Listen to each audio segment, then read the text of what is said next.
स्वागत है आपका एचजे एडुकेशन हिंदी में। इस वीडियो में हम लोग पढ़ेंगे रिक्रूटमेंट क्या होता है और रिक्रूटमेंट प्रोसेस के कौन-कौन से स्टेप्स होते हैं। पूरा रिक्रूटमेंट प्रोसेस कुछ स्टेप्स से मिलकर बना है। इस वीडियो में हम लोग उन स्टेप्स को भी समझने का प्रयास करेंगे। तो चलिए सबसे पहले जानते हैं रिक्रूटमेंट होता क्या है।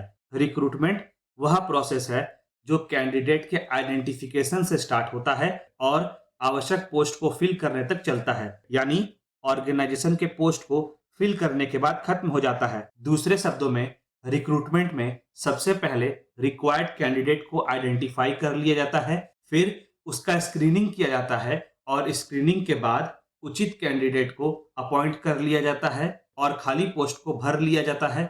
रिक्रूटमेंट की सहायता से प्रयास यह किया जाता है कि राइट पोजीशन के लिए उचित कैंडिडेट को चुना जा सके। चलिए रिक्रूटमेंट के कुछ डेफिनेशंस को देखते हैं। एडविन फ्लिपो के अनुसार रिक्रूटमेंट एक प्रक्रिया है, एक प्रोसेस है जिसमें संभावित इंप्लॉइज यानी प्रोस्पेक्टिव इंप्लॉइज को खोजा जाता है और उन्हें प्रेरित किया जाता है कि वे ऑर्गेनाइजेशन के जॉब के लिए अप्लाई करें। यहाँ प्रोस्पेक्टिव इंप्लॉय का खोज से मतलब हुआ ऐसे इंप्लॉइज को खोजना जो जॉब के लिए अप्लाई कर सकते हैं। डेल योडर के अनुसार रिक्रूटमेंट वह प्रोसेस है जो मैन पावर के रिसोर्सेज को डिस्कवर करता है ताकि स्टाफिंग के रिक्वायरमेंट को पूरा किया जा सके। दूसरे शब्दों में रिक्रूटमेंट की सहायता से उन सोर्सेज का पता लगाया जाता है जहां से ऑर्गेनाइजेशन में काम करने के लिए इंप्लॉइज को लाया जा सके और ऑर्गेनाइजेशन में जो स्टाफ का रिक्वायरमेंट होता है उसे पूरा किया जा सके। अगला डेफिनेशन है डेल्टन ई मैकफार्लैंड का। इनके अनुसार रिक्रूटमेंट वह प्रोसेस है जिसमें पोटेंशियल इंप्लॉय को कंपनी में काम करने के लिए, जॉब में अप्लाई करने के लिए आकर्षित किया जाता है। यहाँ पोटेंशियल इंप्लॉयज का मतलब हुआ ऐसे इंप्लॉयज जिनके पास जॉब या पोस्ट के अनुसार आवश्यक स्किल, नॉलेज और एक्सपीरियंस होता है। अच्छा, हम लोग इस बात को समझते हैं कि हर एक ऑर्गेनाइजेशन में इंप्लॉय एक रिसोर्स की तरह होता है। इसी ह्यूमन रिसोर्स यानी मानवीय संसाधन को बनाए रखने के लिए, मेंटेन रखने के लिए और सही ह्यूमन रिसोर्स को कंपनी में लाने के लिए, ऑर्गेनाइजेशन में लाने के लिए रिक्रूटमेंट प्रोसेस की सहायता ली जाती है। रिक्रूटमेंट का पूरा प्रोसेस बड़ा सिस्टमैटिक होता है जो एप्लीकेशन के स्कैनिंग से स्टार्ट होता है और इंप्लॉइज को पोस्ट तक, जॉब पर प्लेस करने तक चलता है। तो चलिए रिक्रूटमेंट प्रोसेस के एक एक स्टेप्स को पढ़ते हैं। पहला स्टेप है प्रोसेस को प्लान करना। सबसे पहला स्टेप होता है पूरे रिक्रूटमेंट प्रोसेस के बारे में प्लानिंग कर लेना। प्लानिंग करते समय सबसे पहले वेकेंट पोस्ट यानी खाली पोस्ट और जॉब को एनालाइज किया जाता है। मतलब ये हुआ कि सबसे पहले यह देखा जाता है कि कौन कौन सा पोस्ट या जॉब ऑर्गेनाइजेशन में खाली है। उस जॉब को करने के लिए इंप्लॉइज के पास कौन कौन सा स्किल होना आवश्यक है आदि। फिर इस बारे में प्लानिंग की जाएगी कि उस पोस्ट के लिए, उस जॉब के लिए उचित कैंडिडेट को ऑर्गेनाइजेशन में कैसे लाया जाए, कहां से लाया जाए और कैंडिडेट का चुनाव करते समय यह भी देखा जाना चाहिए कि वह अपना जॉब अच्छी तरह से परफॉर्म तो करे ही, साथ ही साथ ऑर्गेनाइजेशन के ऑब्जेक्टिव को अचीव करने में भी हेल्प करे। अच्छा, अगला स्टेप है रिक्वायरमेंट को आइडेंटिफाई करना। प्लानिंग करने के बाद अब आता है रिक्वायरमेंट का अंदाज लगाना। ऑर्गेनाइजेशन के अलग अलग डिपार्टमेंट के अलग अलग रिक्वायरमेंट होते हैं इंप्लॉइज को लेकर।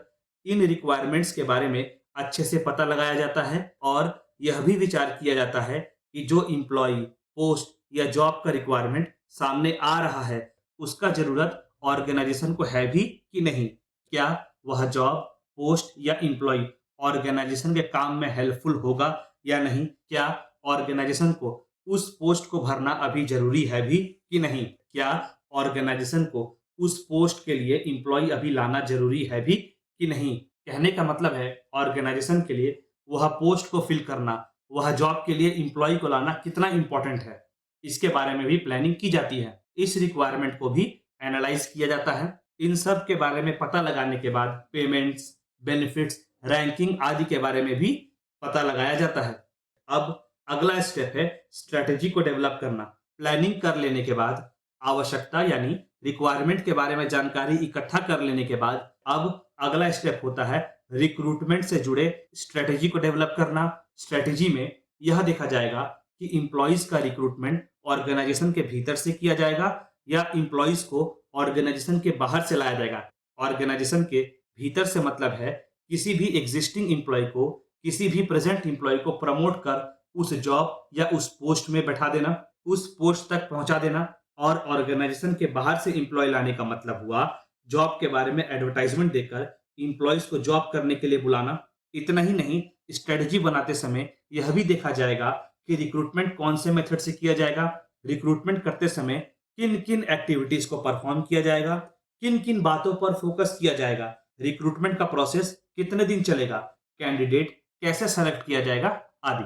चलिए अब चलें अगले स्टेप की ओर, जो कि है राइट कैंडिडेट को चुनना, उचित कैंडिडेट को चुनना। स्ट्रेटेजी को डेवलप कर लेने के बाद ऑर्गेनाइजेशन का यह प्रयास होता है कि वह जॉब के अनुसार, पोस्ट के अनुसार उचित कैंडिडेट को, राइट कैंडिडेट को चुने, बेस्ट कैंडिडेट को चुने।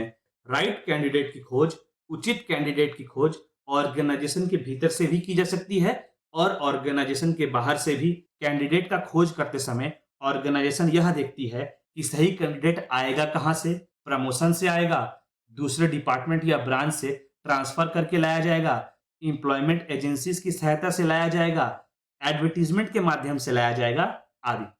अगला स्टेप है स्क्रीनिंग करना। जैसे ही कैंडिडेट का खोज खत्म होता है वैसे ही स्क्रीनिंग का प्रोसेस स्टार्ट होता है। ऐसा थोड़ी ना होता है कि जितने भी एप्लीकेशन आते हैं उन सबको सिलेक्ट कर लिया जाता है। सिलेक्शन से पहले स्क्रीनिंग की जाती है।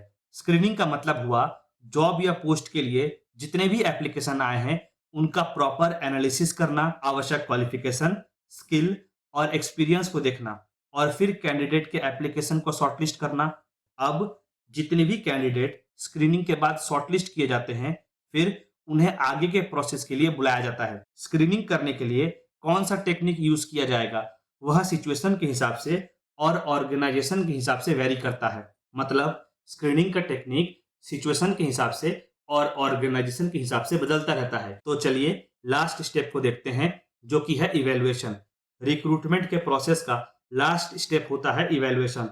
जैसा कि नाम से ही पता चलता है, इस स्टेप में इवैल्यूएशन परफॉर्म किया जाता है। इवैल्यूएशन में यह देखा जाता है कि पूरा रिक्रूटमेंट प्रोसेस कितना इफेक्टिव रहा, जिन उद्देश्यों से, जिन ऑब्जेक्टिव से रिक्रूटमेंट का प्रोसेस कंडक्ट किया गया था वह ऑब्जेक्टिव पूरा हुआ कि नहीं। इवैल्यूएशन करना इसलिए भी इंपॉर्टेंट हो जाता है क्योंकि रिक्रूटमेंट प्रोसेस में कॉस्ट इन्वॉल्व होता है। कहने का मतलब हुआ ऑर्गेनाइजेशन को रिक्रूटमेंट प्रोसेस को कंडक्ट करने के लिए, रिक्रूटमेंट प्रोसेस को पूरा करने के लिए पैसे खर्च करने होते हैं और इवैल्यूएशन से यह भी पता चलता है कि रिक्रूटमेंट का प्रोसेस सक्सेसफुल रहा कि नहीं।